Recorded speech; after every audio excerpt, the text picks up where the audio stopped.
General de Parametría, invitado el día de hoy. ¿Cómo estás, Paco?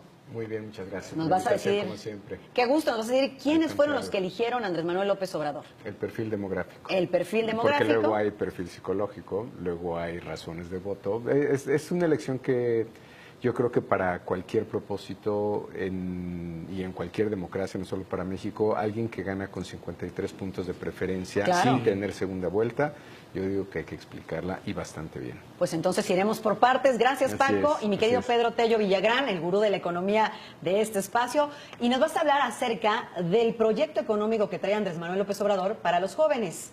El famoso programa de Jóvenes Construyendo el Futuro, que yo creo que es la propuesta más ambiciosa que se ha formulado en América Latina para quienes, siendo jóvenes y estando en la etapa de formación académica, buscan al mismo tiempo incorporarse con oportunidades reales al mercado laboral en momentos en los que la propia economía local no da para tanto. Por eso es importante. Gracias, Pedro. Ahorita opinamos de los temas. Paco, iniciando contigo, ¿quiénes fueron los que eligieron al ganador de esta elección? Te doy 4 variables fundamentales: género, sexo.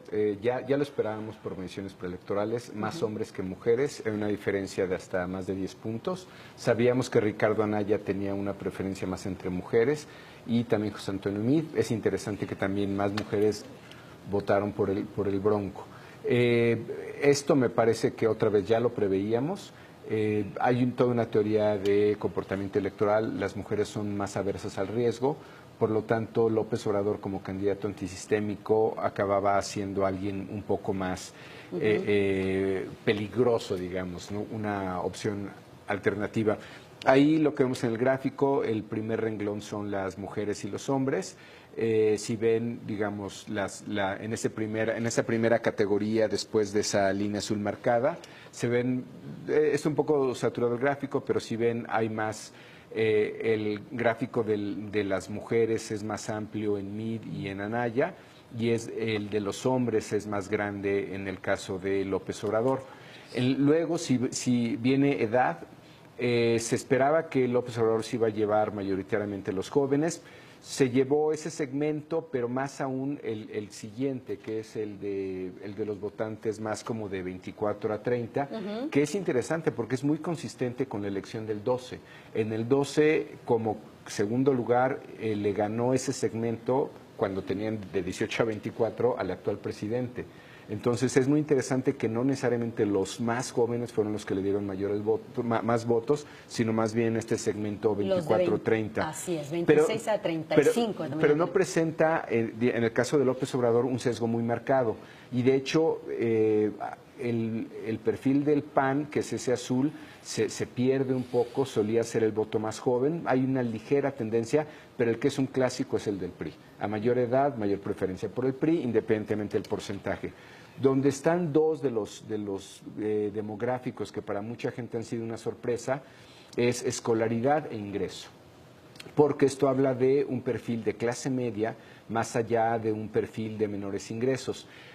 Todo el mundo asume que como es un perfil de izquierda o se considera un candidato de izquierda, entonces quien lo va a votar es la gente de menores ingresos. De acuerdo. Eso fue cierto en 2006, pero ya en 2012 este perfil ya estaba muy cercano de ser esto, nada más que ahora la magnitud es distinta. Me sorprendió a mí, sí.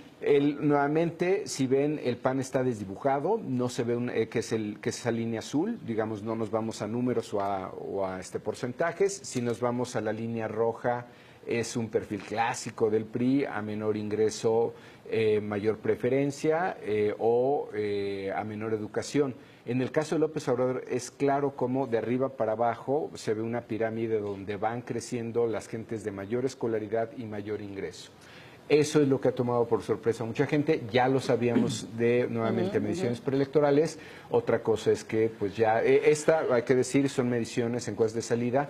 No es una preelectoral, no es una postelectoral, no es teórico el asunto. Esto es los que estaban en la casilla, los que votaron. Me pareció muy interesante este análisis. Pedro, ¿tú qué opinas? Porque ligado a las propuestas, incluso económicas que trae, con base a estos segmentos, a estos votantes que lo eligieron, ¿cómo ves el asunto? Fíjate, es muy interesante esto que comenta Paco, porque los jóvenes que tienen edades de 24 años en adelante son precisamente quienes han terminado su propia formación universitaria.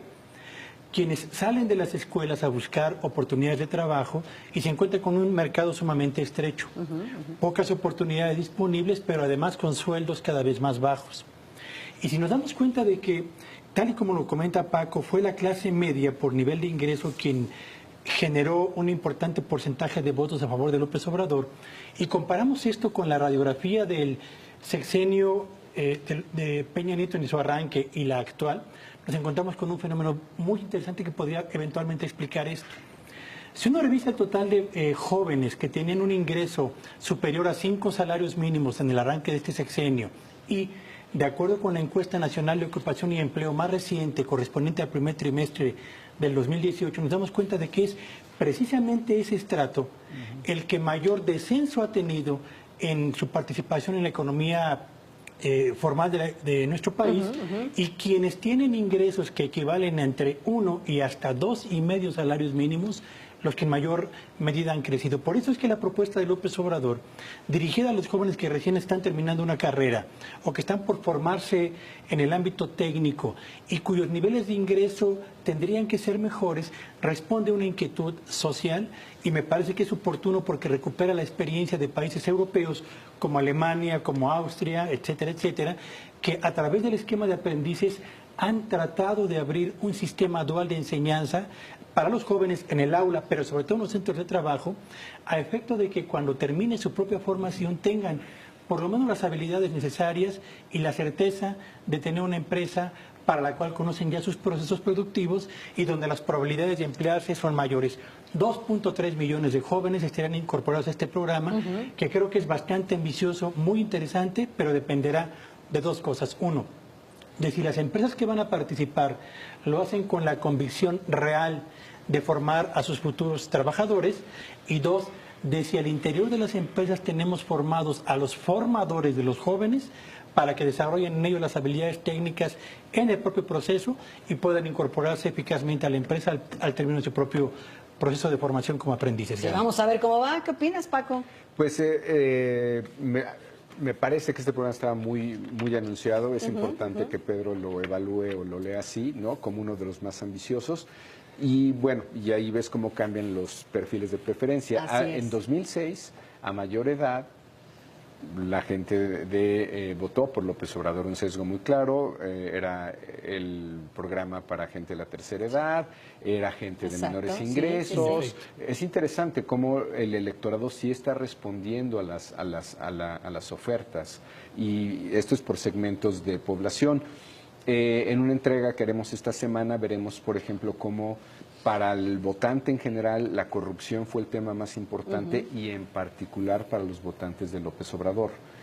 Ahí la pregunta que quedaría, que es ya algo difícil de averiguar, es si él puso el tema o el tema ya estaba ahí y solamente respondió a la preocupación de los ciudadanos, ¿no? Y tenemos otros indicadores como el momento de decisión de voto.